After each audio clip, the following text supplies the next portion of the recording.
साथी को मंगला रहा हूं, वो अपनी बात को रखें।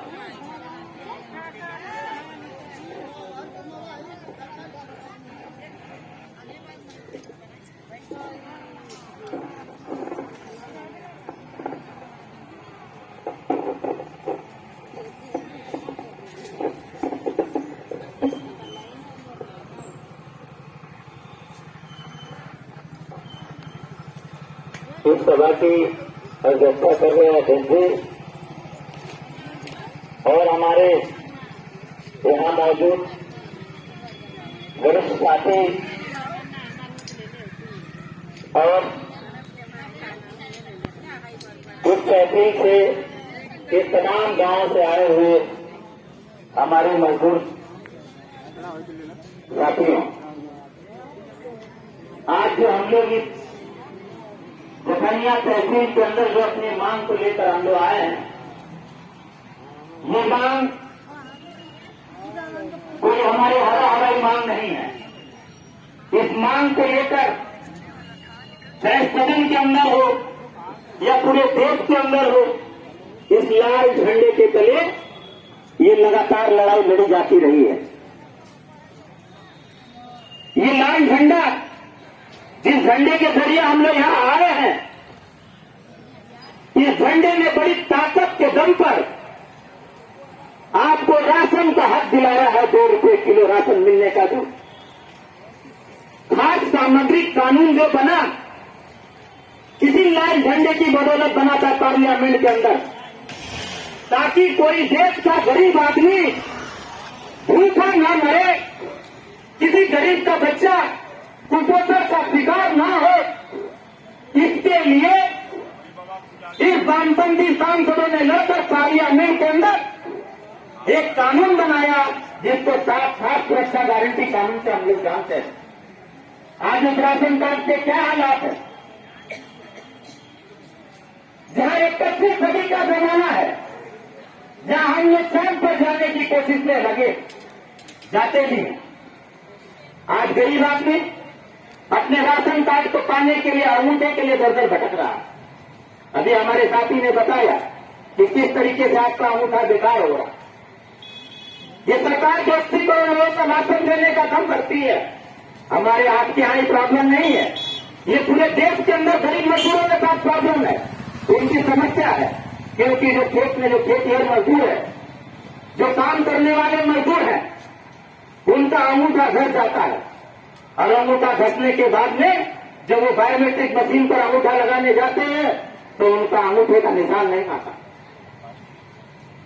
लगातार सरकार जो गरीबों को सब्सिडी के नाम पे, जो कल्याणकारी योजनाओं के नाम पर जो सरकार खर्च करती थी, ये धीरे धीरे धीरे धीरे जो सरकार बदलते गई, और आज जो 2014 के बाद केंद्र में बैठी सत्ता है, ये तो गरीबों की एकदम खिलाफत की सरकार है। वो तो चाहती है कि आप और गरीब बने, ताकि आप जब भूख से मजबूर हो जाए तो आप 1000, 2000, 3000 रुपये में किसी के यहां मजदूरी करें। आज देखिए पूरे देश के अंदर, अभी आपको जानकर हैरानी होगी कि इसी देश के अंदर जहां 80 करोड़ लोगों को राशन दिया जाता है, 80 करोड़ लोगों को 5 किलो अनाज पर यह जिंदा रखा जाता है। अभी भूखमरी का पूरे देश का डाटा आया है, 127 देशों का सर्वे हुआ है, उसमें 107 नंबर पे भारत का नंबर। सोचिए कि इतना बड़ा भारत, समृद्ध भारत, जो कुपोषण का शिकार है, हर साल बच्चे कुपोषण से मर रहे हैं, कितनी बुरी दयनीय हालत है। यही पूरे देश के अंदर आवाज का, आप इस देश के नागरिक हैं, आप इस देश के नागरिक हैं तो आपको रहना खाना ये सरकार की जिम्मेदारी है, क्योंकि आप टैक्स देते हैं, प्रत्यक्ष और प्रत्यक्ष रूप से भी टैक्स देते हैं, तो ये सरकार की जिम्मेदारी है। अब देखिए शहरों के अंदर सरकार किस तरीके का खर्चा डालती है। शहरों के अंदर आवास योजना 2.5 लाख रुपया मिलता है, और गांव के अंदर आवास योजना के अंतर्गत 1.5 लाख रुपया मिलता है। अब बताइए, क्या शहर के अंदर ईंटे का भाव अलग है, गिट्टी का भाव अलग है, छड़ का भाव अलग है, और गांव के अंदर क्या गिट्टी और छड़ का भाव अलग है?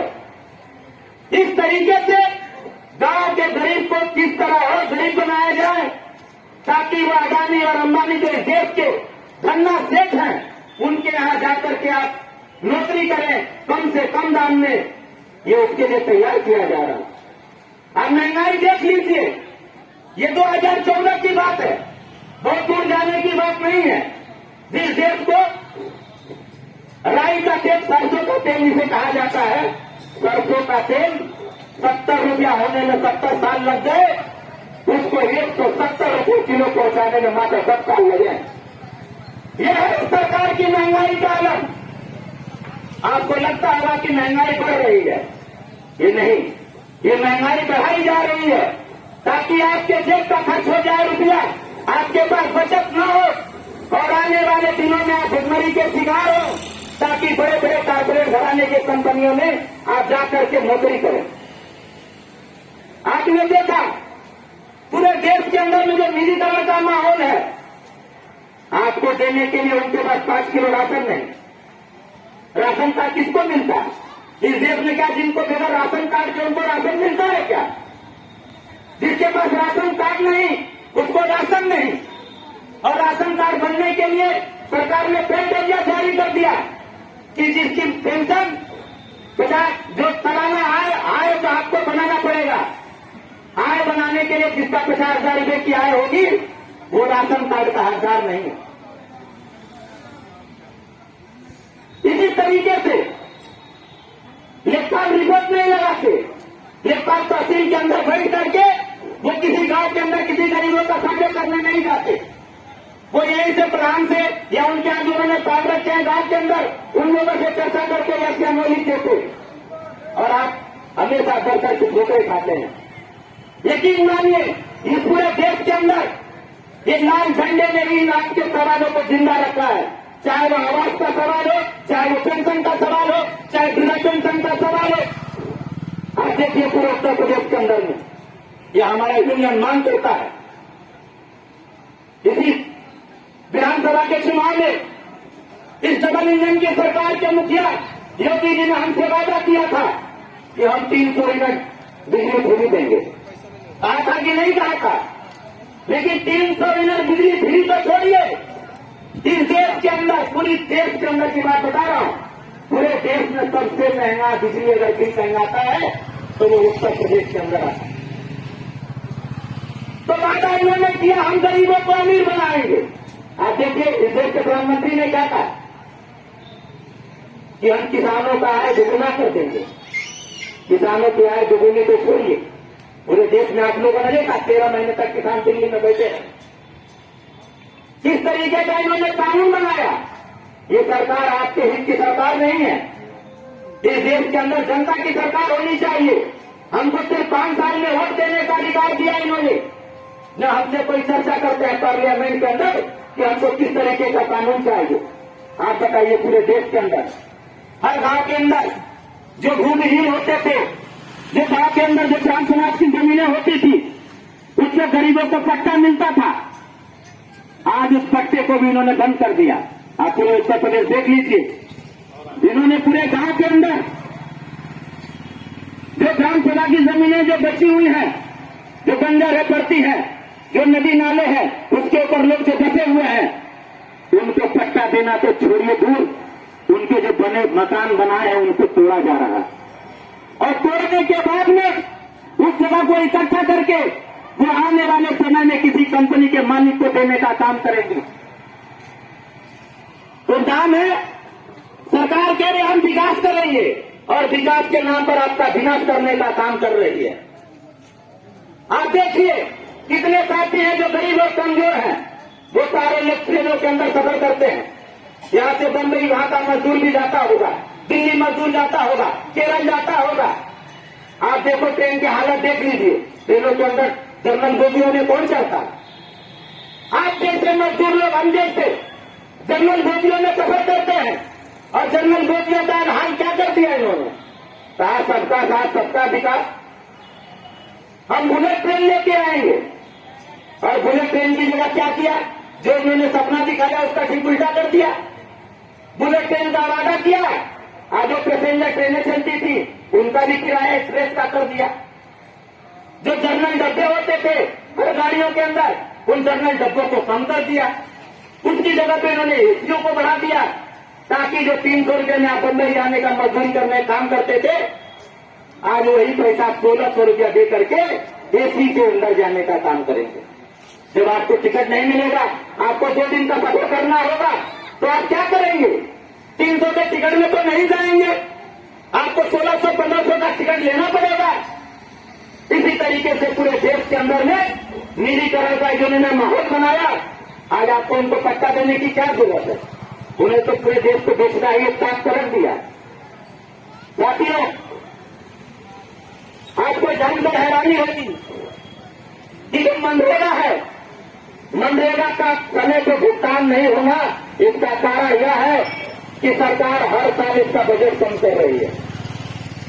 कोरोना काल 2019 के समय में जो इनका संशोधित बजट था, कोरोना काल के बाद में इन्होंने हर साल 19, 20, 21, 22 के अंदर में हर साल मनरेगा के बजट में कटौती की है। अब बजट की कटौती जब होगी तो आपको मनरेगा का पैसा कैसे मिलेगा? इस लाल झंडे के अंदर, पूरे देश के अंदर ये लाल झंडा हमेशा मनरेगा की बात को उठाता है और कहता है कि मजदूरों को उनको साल में 200 दिन काम होना चाहिए और इनकी दैनिक मजदूरी जो है वो 600 रुपया होनी चाहिए। आप पूरे गांव के अंदर चले जाइए, जहां मजदूर लोग काम करते हैं, मजदूरों के पगार 300-400 रुपया है कि नहीं है? जहां 500 रुपया मिस्त्री की सैलरी है, वहां मजदूरों की 350-400 रुपया है और मनरेगा के अंदर 213 रुपया है।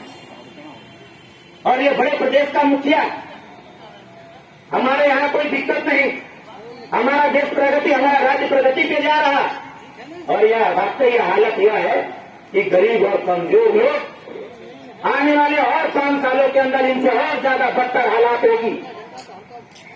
साथियों, आप देख लीजिए, पूरे देश के अंदर इन्होंने प्राइवेट का ऐसा आंधी चलाया कि जो छोटे छोटे जो बैंक, एसबीआई वगैरह जो सरकारी ग्रामीण बैंकें होती थी, आज उन बैंकों ने लोन देने का नाम नहीं, बड़े बड़े लोगों को लोन दे रहे हैं, छोटे लोगों को कागज के नाम पे मार दे रहे हैं।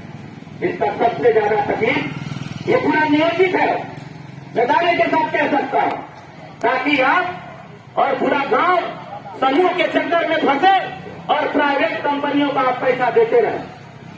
अभी हमारे साथी प्रदेश अध्यक्ष सतीश जी मौजूद हैं। हमारे देवरिया जिला के अंदर एक रेवली गांव है, उस रेवली गांव के अंदर एक महिला ने, एक आरबीएल प्राइवेट फाइनेंस बैंक है, उसने 45,000 रुपये एक महिला को लोन दिया। और एक कैशपाल कंपनी है, लोन के बावजूद में उसने 1,45,000 रुपये उस महिला को लोन दिया। महिला ने लोन ले लिया, बीमार थी, दवाई करा रही थी, वो समय पे पैसा समूह का नहीं भर पा रही थी। समूह का पैसा नहीं भरने की वजह से उसके कर्मचारी दरवाजे पे आकर के गाली दे रहे थे, विरोध कर रहे थे, उसको डरा रहे थे, धमका रहे थे, कह रहे थे कि इसको आपको बर्तन बेच करके पैसा देना होगा। उस औरत ने ट्रेन के आगे कूद करके आत्महत्या कर ली। ये परसों की बात है। तो ये पूरे देश के, पूरे राज्य के अंदर में ये पूरे जो छोटे छोटे जो समूह हैं, जो प्राइवेट लोगों के पैसे हैं, लोगों ने पैसे लगा दिए हैं और उनको हर हफ्ते के नाम पर के गांव की जो समूह में महिलाएं हैं वहां जाती हैं, 10,000, कभी 5,000, 20,000 लेकर के वो पैसा यूज करती हैं, नहीं दे पाती हैं समय पे। इसके कारण कई लोगों ने सुसाइड कर लिया। किसी प्रदेश के अंदर की बात कर रहा हूं।